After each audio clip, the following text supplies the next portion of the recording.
Lisa discusses guide dogs. I know at that time you had a guide dog. Can you tell me about that and why it didn't work? Yeah, I had a guide dog. I love animals, and reading such books as Emma and I, which in my opinion is a book that should never have been published, when I was young, and hearing all this wonderful stuff about guide dogs, I thought it was going to be wonderful. I thought I was going to get that dog, be told its name, pick up the harness, and life was going to be a bed of roses. Well, it wasn't.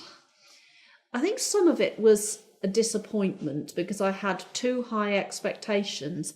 I'd been led to believe that I could tell my dog, I could go to a supermarket and say, "Oh, butter, find the tins," and it was going to go round helping me shop. And because this is what I'd been told, and then I found all these things weren't going to happen.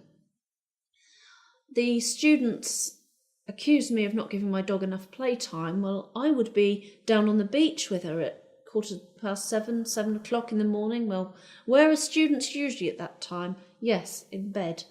So they didn't really see when I gave her free runs and everything. I'd be working her and somebody would come behind me, "Oh, there's a hole," and they'd grab me thinking that I'd go falling in it, and they wouldn't give her a chance to work. And it just didn't work out. I was also doing drama, so I wasn't in a situation where my dog was beside me all day by the desk. Sometimes she was put into another room, sometimes she would sit in.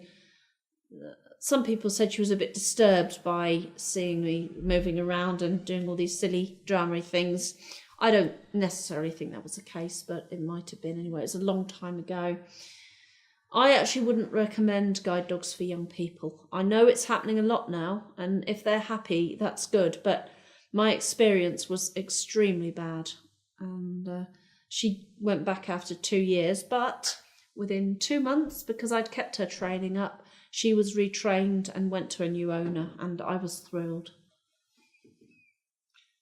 I know that you don't have a guide dog at present, but is that an option for the future? And if so, what would trigger that need? It is an option for the future.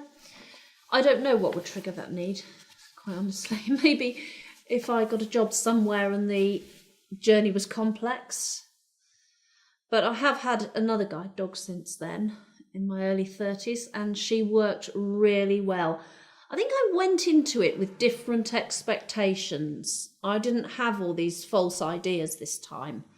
And she was a very different dog anyway, very docile and suited me down to the ground.